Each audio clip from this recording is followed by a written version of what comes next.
اور لوگ حوض کوثر پہ آئیں گے، حوض کوثر پہ آئیں گے پانی پینے کے لیے، تو کچھ لوگ ایسے ہوں گے وہاں سب مخلوق، سب اربوں کھربوں لوگ حوض کوثر پہ پانی پینے کے لیے آئیں گے، اور حوض کوثر کے اوپر جو برتن ہوں گے، برتن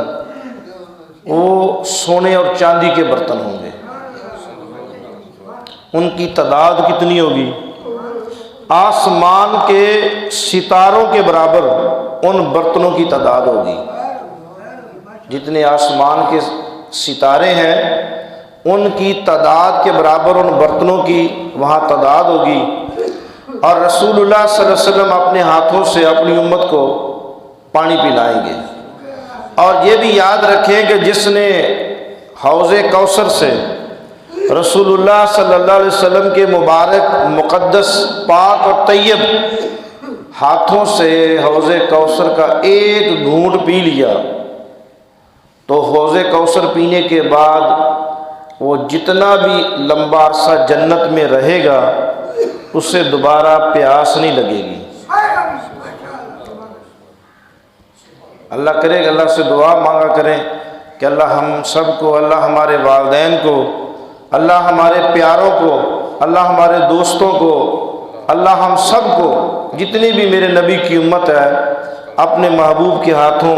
حوض کوثر کا پانی نصیب فرمائے۔ یہ نہ ہو کہ مجھے تو نصیب ہو،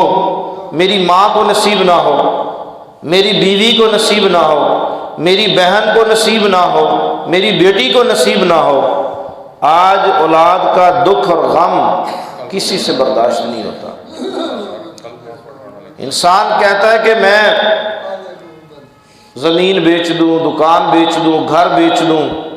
اللہ میری بیٹی کو، میرے بیٹے کو سکون دے دے۔ اللہ نہ کرے کہ